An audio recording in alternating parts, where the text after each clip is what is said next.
Ito na mangyayari sa ating coolant sa radiator mga boss kapag namatayan tayo ng makina at nag-overheat, dahil ito mga boss naubos ang coolant niya at tumirik. So yun nga nangyari, sinalinan na ng coolant. Ito na mga boss ang kanyang coolant sa tangke ng radiator, buong bulwak na.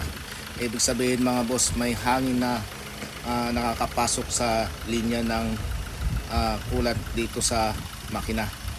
Ngayon ito, kapag tinakpan ito mga boss, itong tangke na to, nagkakaroon na mayroon na siyang pressure sa kanyang linya ng coolant sa radiator hose.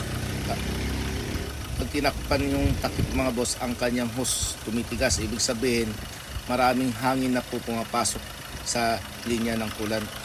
Dito sa makina naman, dito hindi pa naman naghalo ng yung coolant, hindi pa humalo sa kanyang langis. At ito nga, alamin natin kung anong pinagmulan ng pag-overheat nito.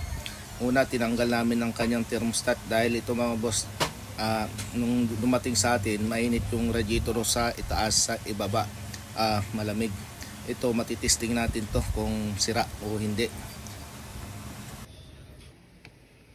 Ito ang kanyang thermostat valve. Ito mga boss, kapag sobrang init, itong gitna na to, itong pinakagitna, magbubukas yan para ang coolant dadaan dyan para iikot sa makina. Ang ginawa namin, nagpakulo kami ng tubig at ito nga, isasawsaw natin to at malalaman natin kung okay pa itong pinaka-thermostat niya o hindi na.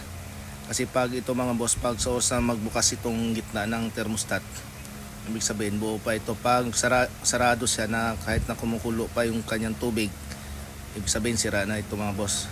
So nakikita natin mga boss, kulong-kulo na ang kanyang tubig pero ang thermostat hindi pa nagbubukas. Ibig sabihin mga boss, stock up ito at hindi na makakadaloy ang coolant dito pag uminit na ang kanyang makina. Ito mga boss, maaari na nasunog po ang kanyang cylinder head gasket nito, o kaya ang kanyang cylinder head baka nagkaroon ng crack, kaya po siya sumingaw. Ngayon mga boss, ibaba natin ang cylinder head dito dahil nga bumubulwak na ang kanyang coolant.